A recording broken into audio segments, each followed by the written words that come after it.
Oh, my dears, let me tell you something. There's a time to rise, a time to kneel, a time to walk with your troubles, and let the Lord carry your feet. But there's also a time, yes, a sacred time, when God expects you to stand up and show reverence. You see, the Bible don't whisper. It don't tiptoe around the truth. It speaks straight and it speaks strong. And tucked inside its ancient pages, between psalms of praise and proverbs of wisdom, is a quiet caution. Don't come to the throne of the Most High laid back, casual, careless. Now, don't you misunderstand me. God will meet you in your hospital bed. He'll kneel down beside the weary soldier. He'll comfort the woman whose body is too broken to rise. He is mercy. He is compassion. He is ever present. But let me ask you something. What kind of love shows up before royalty lying down? My darling, sit with me for a spell. Let me speak to the soul inside your soul.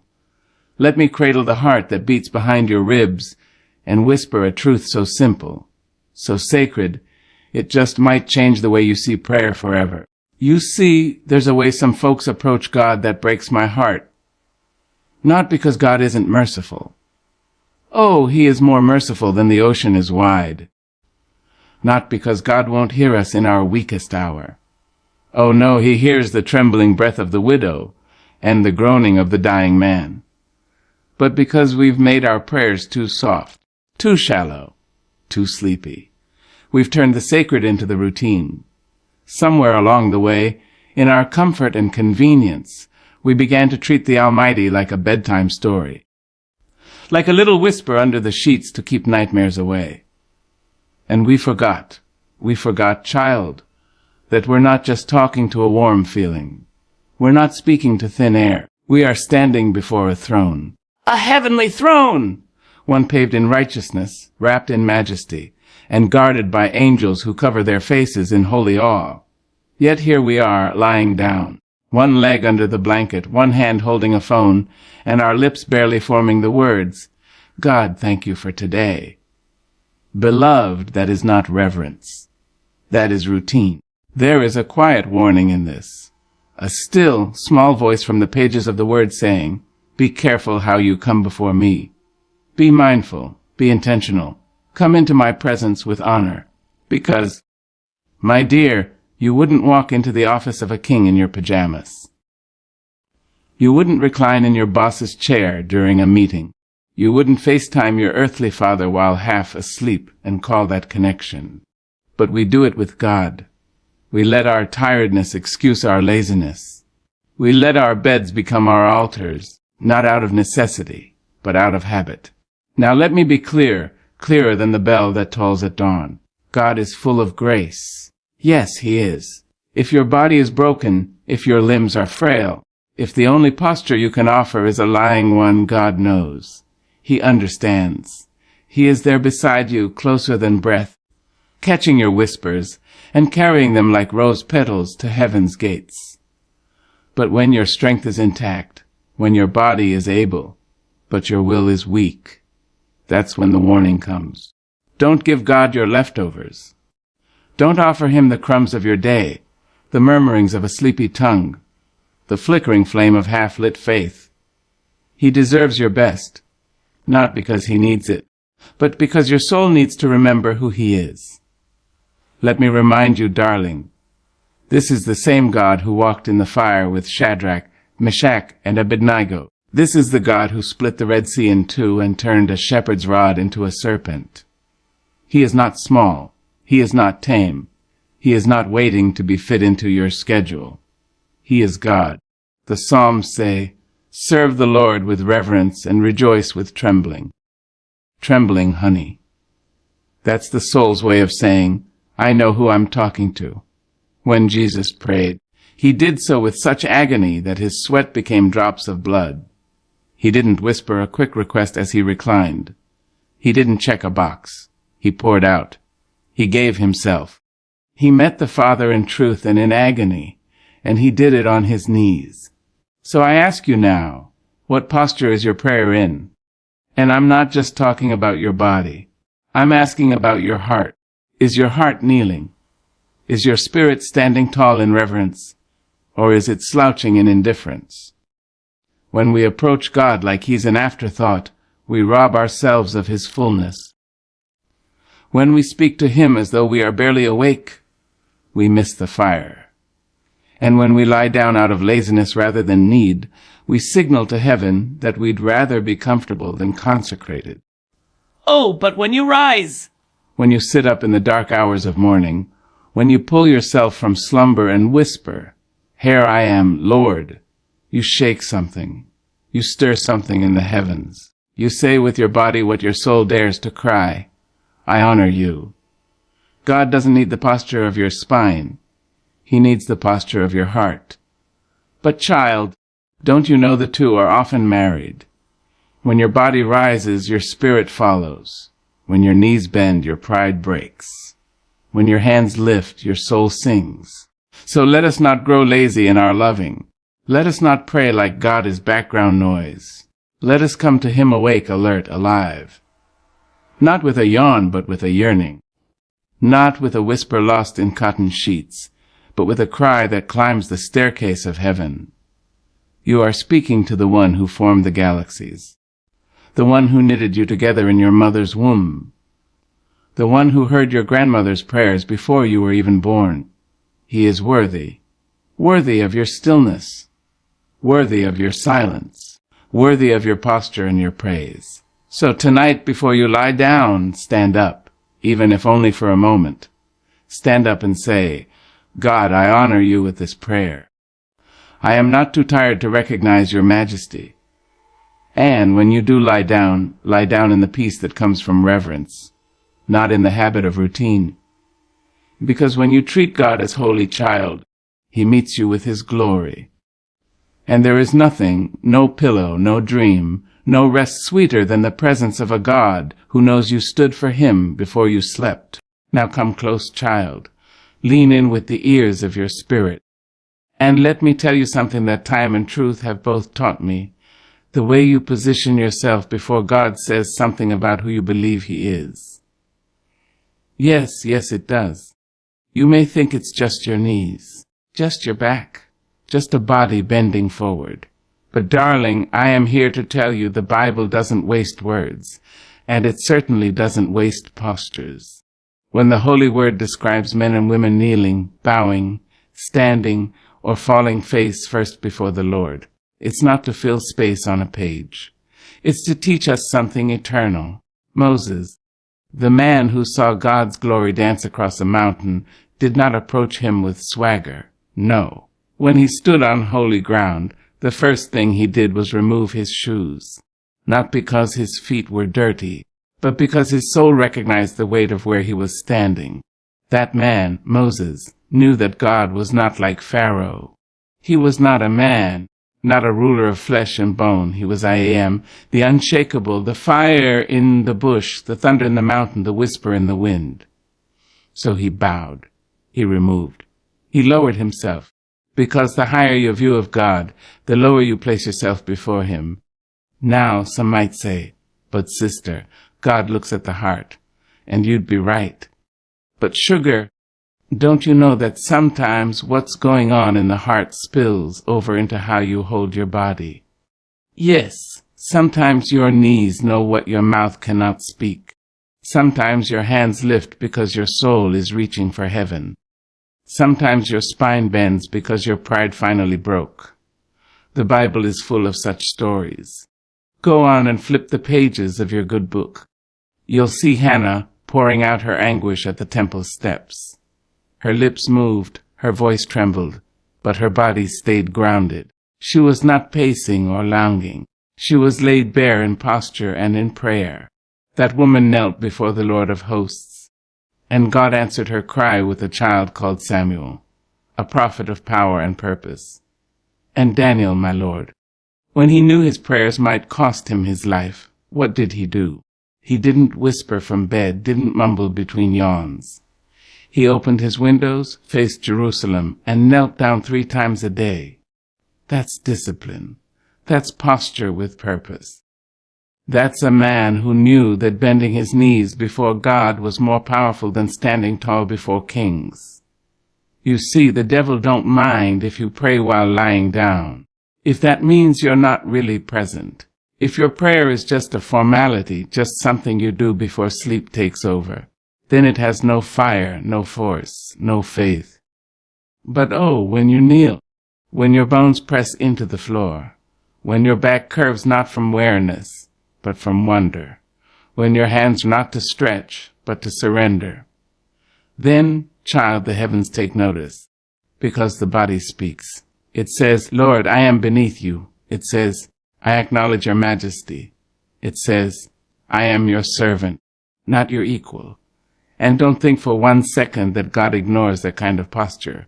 No, child. He honors it. He responds to it. The Psalms speak of lifting hands. The Gospels show Jesus falling on his face in prayer. Revelation tells of angels bowing in ceaseless worship. Why? Because humility invites holiness. And I don't know about you, but I want the kind of life where God is welcome to walk through the door and sit with me. But not if I'm lying down out of laziness. No, sir. Not if I treat him like a last-minute thought or a ritual on my way to sleep. You want God to move, then move yourself off the bed, onto your knees, off the couch, into a prayer closet, out of routine, into reverence. Now don't get me wrong, darling. I am not here to put God in a box.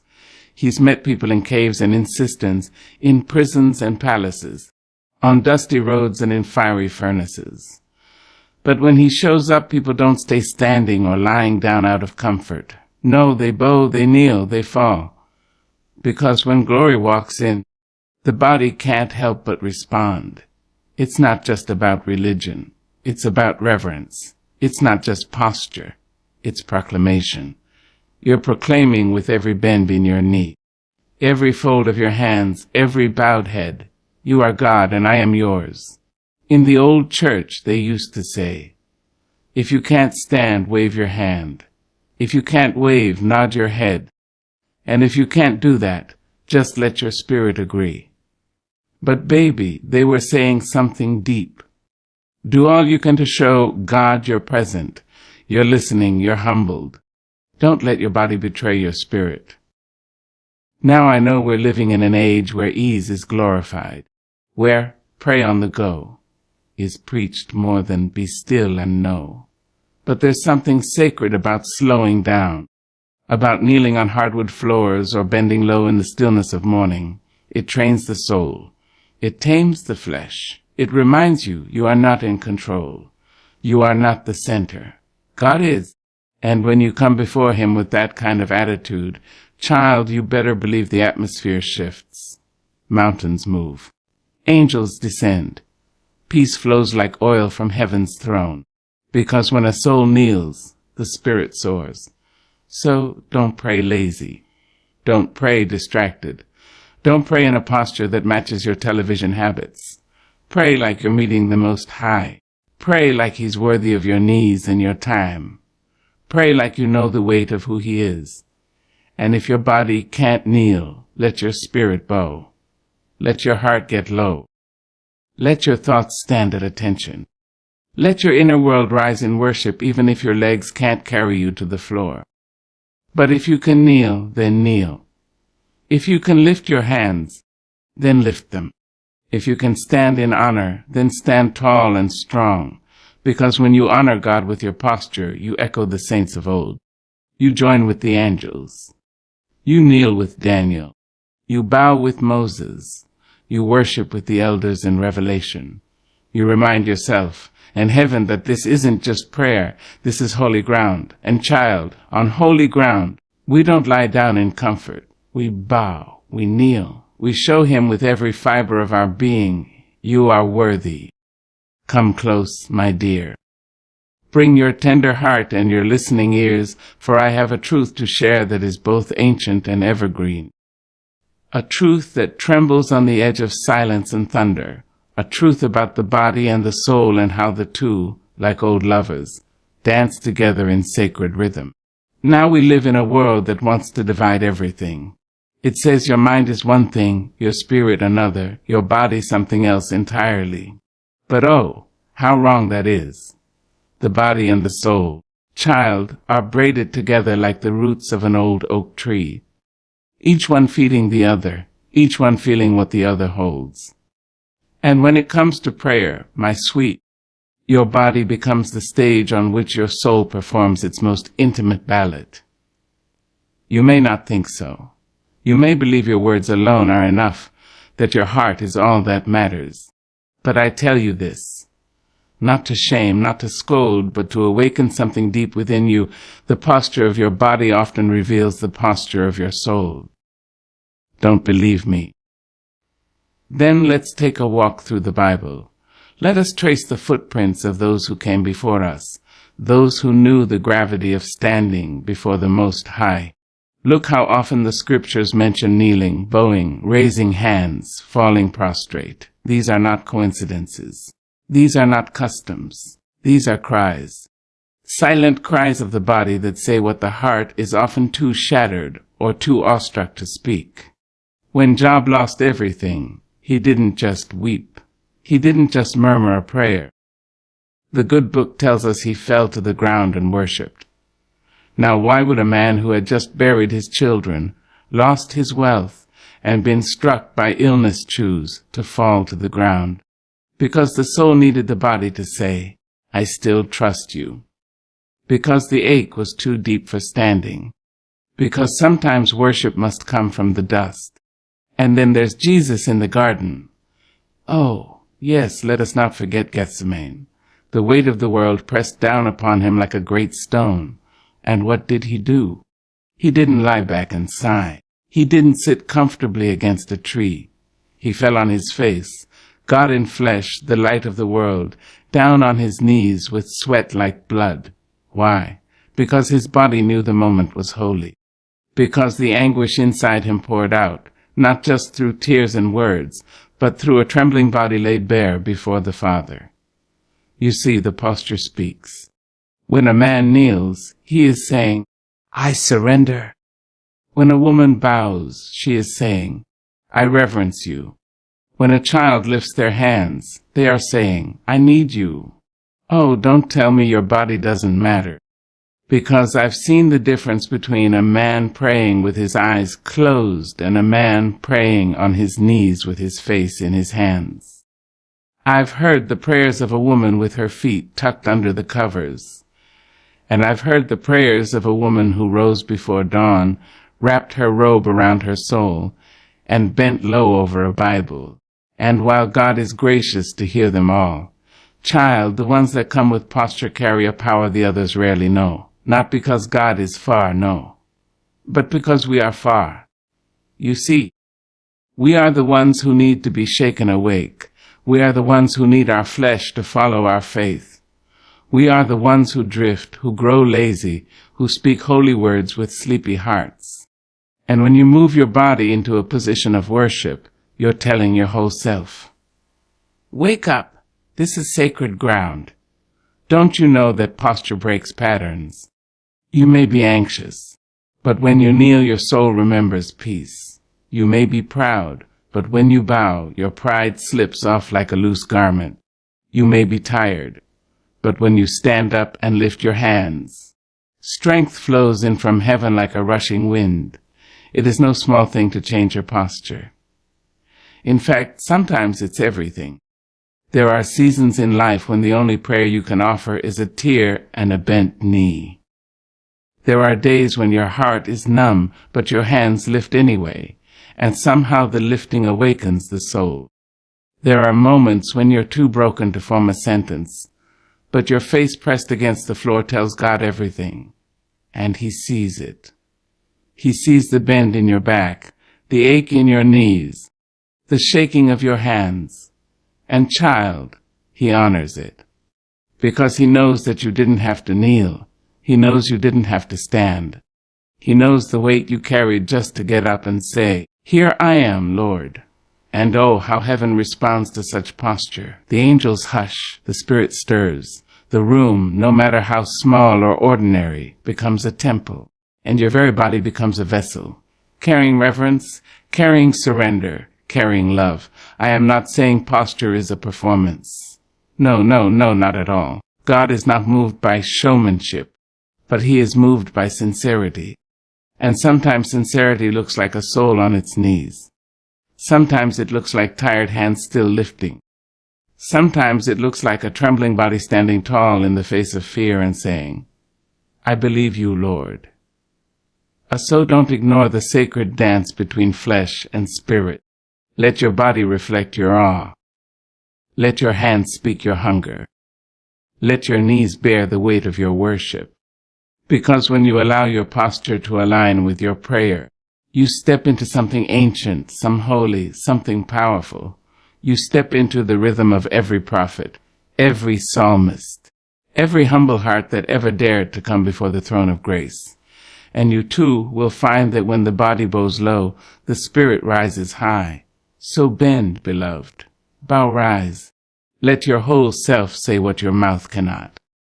For in the language of worship, sometimes silence is loudest when the soul kneels and the body follows. My dear heart, sit beside me now, and let's talk gently and honestly about something that far too many overlook in the sacred dance of prayer. Let's speak not of thunder, but of the whisper, of those soft moments when we let God become an afterthought instead of the Almighty. Let us speak with reverence and with truth about what happens when we offer him not our first, not our best, but our leftovers. Yes, child, I mean it just like it sounds. We offer our Creator, the one who wakes the sun and cradles the stars. We offer him the final flickers of our day, the closing credits of our minds, the murmured words half swallowed by sleep. And then we wonder why our spirits feel dry, why our prayers lack power, why we walk through life as though we're half awake. Now, don't get me wrong. God is merciful. He is kinder than we can imagine. He hears the prayers that rise like smoke from broken hearts at midnight. He listens when we whisper to him from our weary beds. He is the God who never sleeps, who neither slumbers nor grows tired. But that mercy, child, that divine patience, it is no excuse for our apathy, because baby love and honor are not the same thing. You can love someone and still take them for granted. You can love God and still treat him like an option. And that is what we do when we only pray as we drift off to sleep. That's what we do when our prayers are penned with yawns and ended with snoring. We treat the holy like the habitual. We treat the divine like the disposable.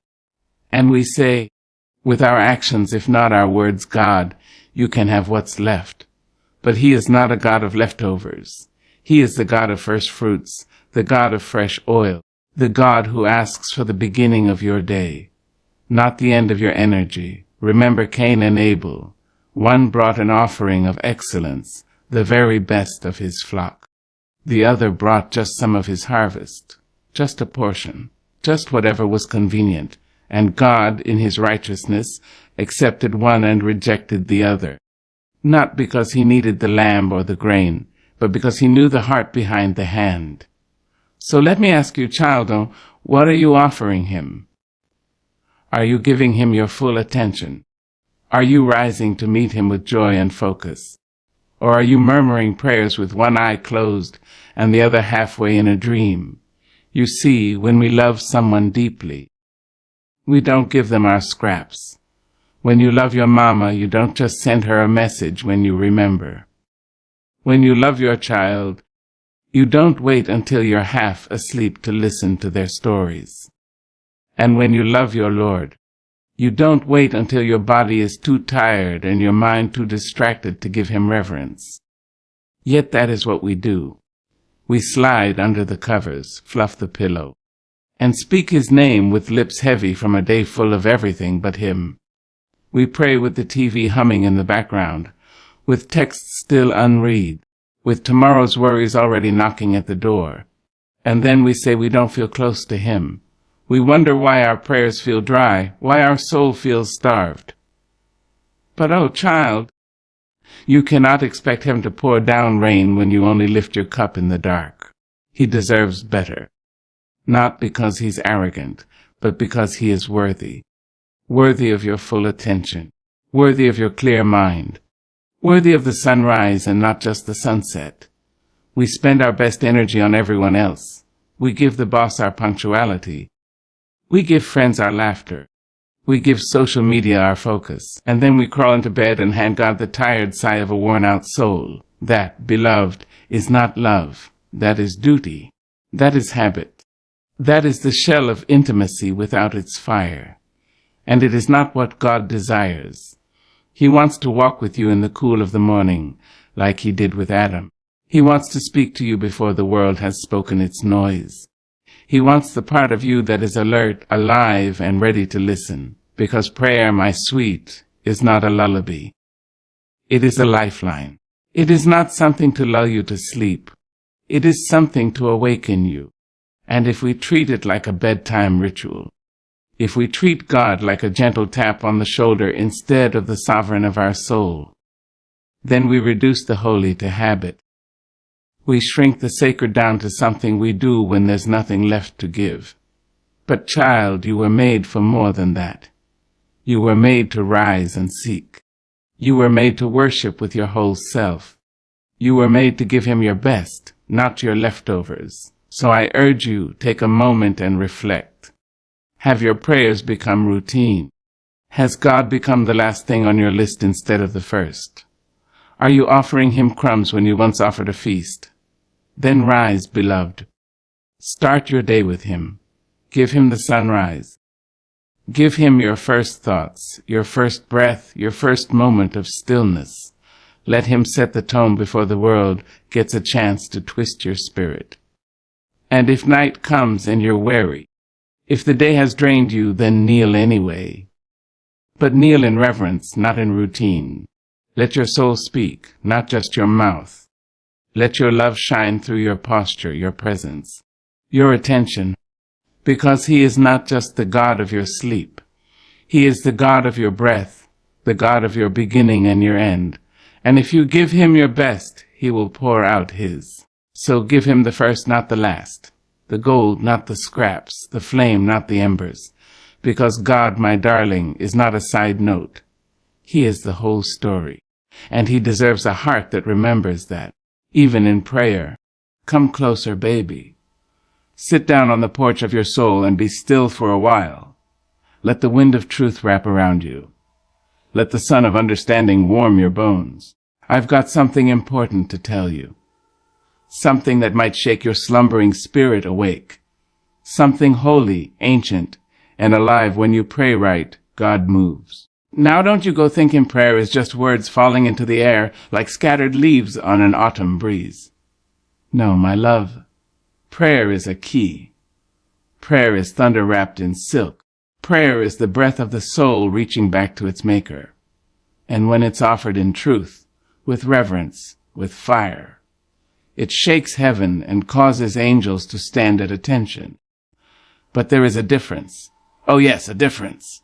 Between a prayer said and a prayer felt, between a routine whisper and a soul's cry, between a sleepy murmur under the covers and a bold declaration that the God of all creation is being summoned into the middle of your situation. You see, God doesn't just listen to language. He listens to longing. He hears hunger. He smells the incense of sincerity rising from the heart of a man or woman who has come not just to talk, but to touch the hem of his garment. And when that kind of prayer is prayed, something shifts. Child, the earth may look still, but something in the spirit realm begins to stir. Mountains begin to tremble. Chains begin to rattle. Doors that were sealed shut begin to creak open at the hinges. All because one faithful soul decided to pray with everything they had. When you pray right, not fancy, not perfect, not with the words of theologians or the voice of a poet, but right with your whole self, with your tears and your truth, with your worship and your weakness, then God moves. He does not move because you have twisted his arm. He does not move because you've recited a formula. He moves because you have made room. Let me say that again for the ones in the back. Prayer that moves God is prayer that makes room. You make room when you stop rushing. You make room when you silence the distractions. You make room when you kneel, not just with your body, but with your pride. You make room when you open your hands and say, "Not my will, but yours be done." Now, let me bring it close and make it plain. You cannot expect God to move mightily when you come to him halfway, half awake, half listening, half-hearted, half believing. You must bring your full self to the altar. Whether that self is strong or trembling, bold or broken, bring it all. He wants the whole of you. He wants the honest you. Because real prayer is not a performance. It's not for the ears of people. It's not for the validation of men. It's for the audience of one. And that one is holy. When Elijah prayed, he didn't offer empty words. He cried out with passion, calling down fire from heaven, and God responded. When Paul and Silas prayed in prison, they didn't whisper in fear. They lifted up their voices in songs and supplications, and the prison shook. Chains fell. Doors flew open. Why? Because their prayer wasn't passive. It was a weapon forged in the furnace of faith. God doesn't move for casual prayers. He moves for courageous ones. Prayers that dare to believe he still parts seas. Prayers that expect him to heal, to restore, to break through. Prayers that are not pretty, but powerful. And that, my beloved, is why posture matters too. Because when your body aligns with your spirit, when your knees touch the floor and your head bows low, your whole being is shouting to heaven, "I honor you, Lord. I believe in your power. I trust you." You see, when a soul stands before God with reverence, with sincerity, and with expectancy, the heavens don't stay silent. No, they answer. Not always in the ways we expect, not always on our timing, but they answer. Sometimes he sends peace so thick it settles like a blanket across your chest. Sometimes he shifts something deep inside you before he shifts the world around you. Sometimes he waits, not because he hasn't heard, but because he's teaching you how to walk by faith and not by sight. But, my child, always he moves. And when he moves, it might not make headlines, but it will change lives. Your prayer can stop a storm in someone else's life. Your prayer can stir conviction in a prodigal heart. Your prayer can build a bridge where there was only a chasm. So don't think for 1 second that your words don't matter. Don't believe the lie that your whisper is too small. God hears the cry of the widow, the groan of the prisoner, the song of the saint, and the broken hallelujah of the weary. What he's looking for is not volume, it's truth. Not length, it's love. Not tradition, it's trust. You don't need fancy words. You don't need to quote 10 scriptures in a row. All you need is an honest heart and a soul that says, "Lord, I'm here. And I know you're listening." That's where the power is. That's where the chains break. That's where the healing begins. That's where the fire falls. So pray with reverence, not routine. Pray with presence, not just posture. Pray with expectancy, not just emotion. Because the moment you decide to pray like you believe God still answers, child, heaven leans in. The angels take notice. Demons back up. And the Spirit begins to move in places your feet have never even walked. That's the power of praying right.